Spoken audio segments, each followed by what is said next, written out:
The subway terror suspect is in custody. We got it. Can the subways be made safer? And what has the city learned? COVID cases are rising.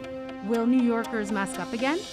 The fight by Uber and Lyft drivers for what they say is their fair share of their fares. And the story of Ukrainian troops rescuing a fluffy stray soldier. Live from Columbia University in the city of New York, this is CJS News.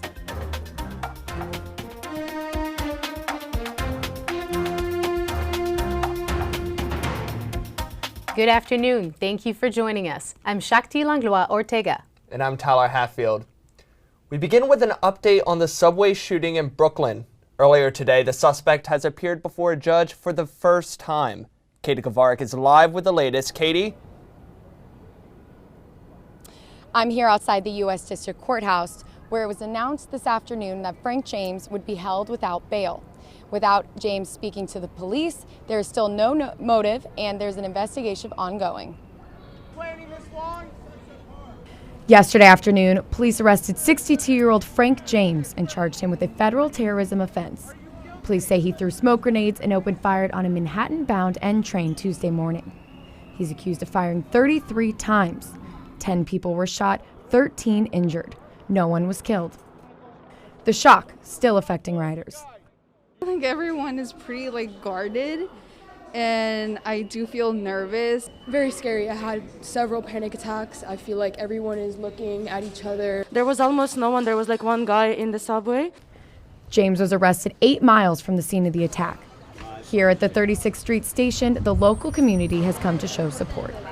Following the shooting, Mayor Adams said the city would double the number of police on the subway, which comes as comfort to some. See, I got my guys behind me. I'm straight. I feel better today. Definitely felt a little trepidation taking it today, but at the same time, life goes on. Speaking to New Yorkers on the day of the attack, Governor Kathy Hochul said, "Enough is enough." We say no more.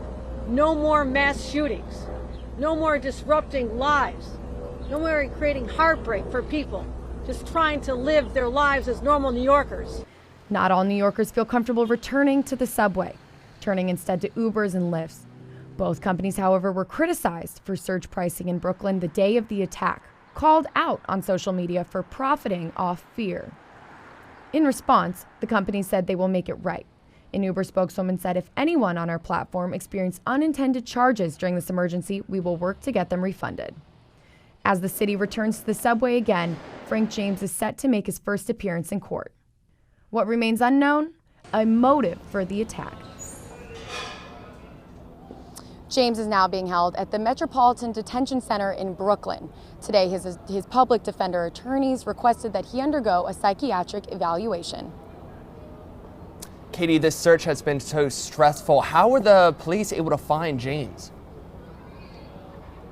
Yeah, Tyler, that's a great question. Because the cameras were down at the subway system, they were relying on eyewitness reports. Luckily, a few people in New York saw him in East Village yesterday, and there was even a Crime Stopper call that possibly came from James himself that led authorities to his location. Is Mayor Adams going to consider any new measures in the subway moving forward? Mayor Adams this morning came out with the idea of possibly having enhanced technology to possibly find weapons, but that plan is still in its very early stages. Thank you, Katie. Aside from Tuesday's attack, gun violence continues to plague the city. Funeral services were held Tuesday for 16-year-old Angela Yambo. She was killed by a stray bullet in the Bronx last Friday. The gunman allegedly used a ghost gun, a gun which is assembled from a kit and untraceable. This year alone, the city says police have recovered 163 ghost guns. Also on Tuesday, a series of shootings in Brooklyn and the Bronx killed 3 people and injured 13 more. Mayor Adams and President Biden say they intend to tackle the problem of illegal guns, including ghost guns. New York State Lieutenant Governor Brian Benjamin has resigned after being charged with bribery and corruption. The FBI says between 2019 and 2021, when Benjamin was a state senator representing Harlem, he directed $50,000 in state funds to a real estate developer's nonprofit. In exchange, Benjamin allegedly received illegal campaign contributions. Investigators say he tried to cover up the scheme. Benjamin has pleaded not guilty. Benjamin's name will remain on the Democratic ballot this June, paired with Governor Kathy Hochul.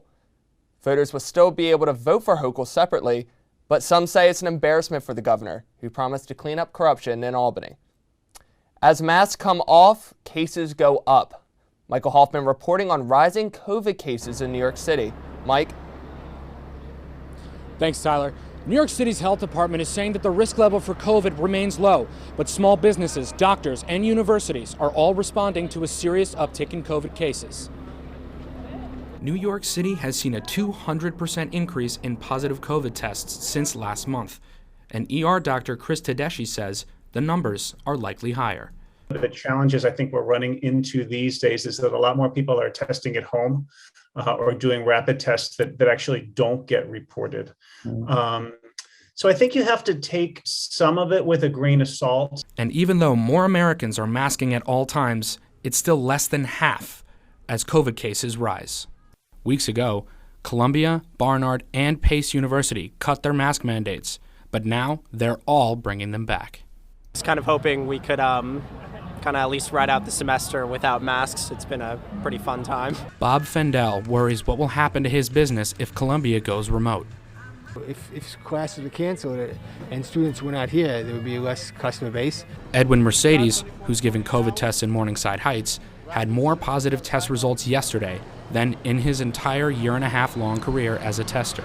You know, to be honest, from my point of view, some people just are not concerned. Dr. Tedeschi says it's too early to know if we're in for another surge, but he's already thinking ahead. And I think we're certainly ready to handle a surge again if we do see a surge again. One of the things we're always most concerned about is our own staffing and our levels of staffing. And I think we're probably hoping that we don't see increased numbers of staff outages again because of infection or quarantine. Dr. Tedeschi notes that hospitalizations will usually lag behind infections by about a week or two. So until we get to that point, we won't know how serious this new surge of COVID cases is. Back to you at the studio. Thank you, Mike. Coming up, rising gas prices are hitting rideshare drivers hard. Tenants rally against evictions. And later, Ukrainian soldiers find a new addition to their team.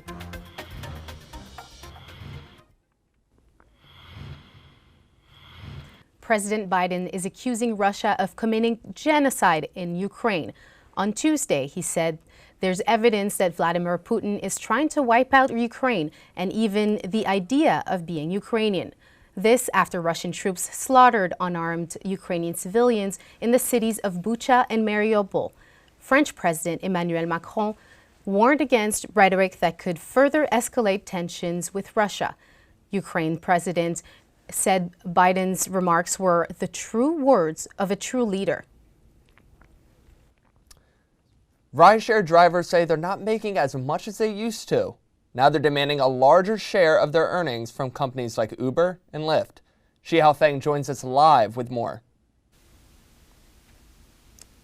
Rideshare drivers say rising gas prices are hurting them, and on top of that, they don't think that companies like Uber and Lyft are paying them fairly. Now they want change. Uber driver Michelle Dalton paid $32 to fill up less than half of her 18-gallon tank. So that's only 7 gallons, and that's $32. When she's not driving, Michelle works at the Independent Drivers Guild, where rideshare drivers file complaints and grievances. Recently, there have been a lot. The driver is not surviving. The driver is not making the type of money they used to make when Uber first came about. The gas rising is very, very bad for us because on this day, the business is very slow. Last month, gas prices reached an all-time high. Rideshare drivers are struggling to survive. Now the gas price going up and up, so we cannot save.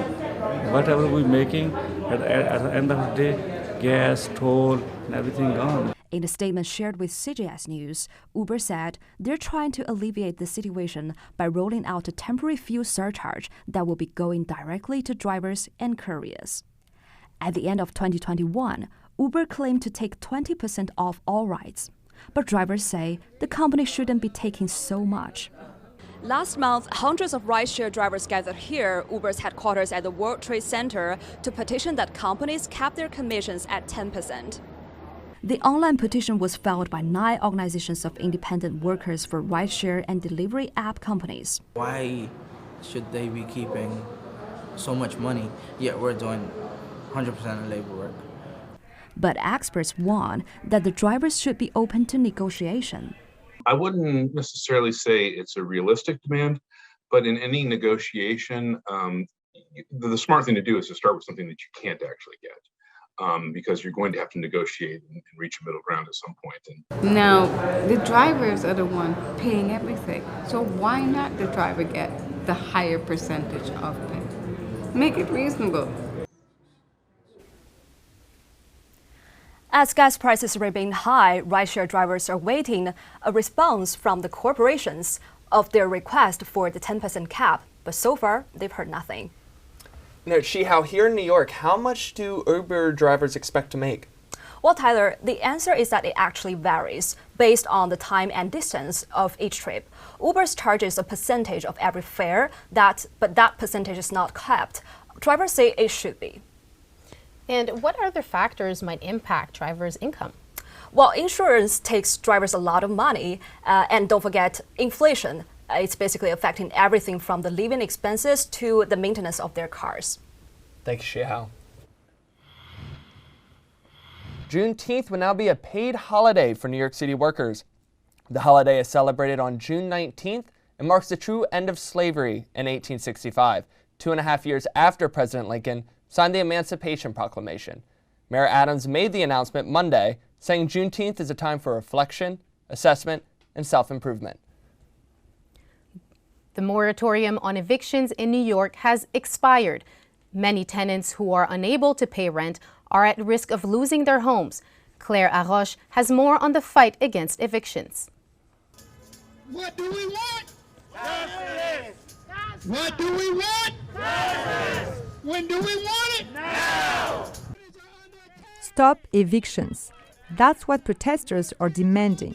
A moratorium on rent evictions that have started again since the state protections against evictions were lifted on January 15. No more evictions! No more evictions! No more evictions! Local tenant organizations rallied yesterday in front of the Manhattan Civil Courthouse. I'm not prepared to take defeat. Nowhere. We don't want to see no families lose their homes.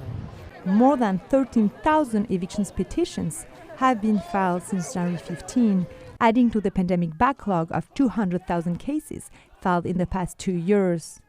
Local leaders are concerned that tenants almost always arrive at housing court without a lawyer, while almost all landlords benefit from legal representation. We cannot accept this. We are demanding that the right to counsel be fulfilled for every tenant in the housing court system. Without counsel, many of the evicted risk becoming homeless. Community leaders and protesters called on New York Chief Judge Janet DiFiore to ensure that tenants get their right to counsel, guaranteed by state law. The fight isn't over. Rally organizers are planning another protest in a couple of weeks. In Lower Manhattan, Claire Arroche for CJS News. Takeout booze is back, but you better be hungry. And later, the new fierce and furry soldier in the Ukrainian war.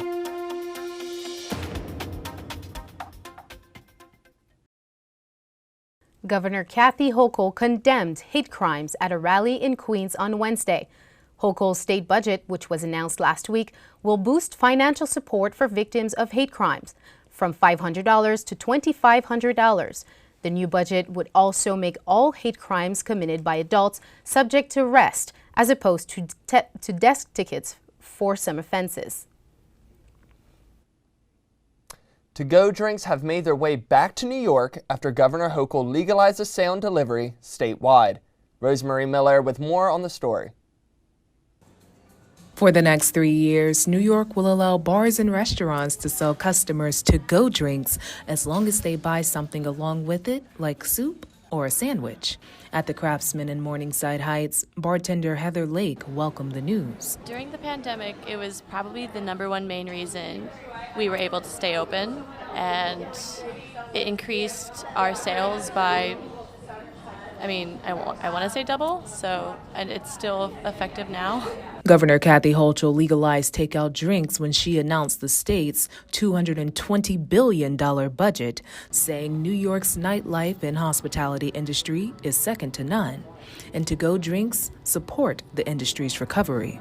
One concern is the spike in alcohol abuse during the pandemic. Psychologist Dr. Mark Edison worries more about the effects of the pandemic than to-go drinks. Certainly, no one's ever lived through a pandemic. So big problems can sometimes get people to overdrink. Customers like Kayla Corcoran are excited about leaving the restaurant, drink in hand. I think it's great. I think everyone was drinking anyways. You'll no longer have to sit inside a restaurant to enjoy an alcoholic beverage.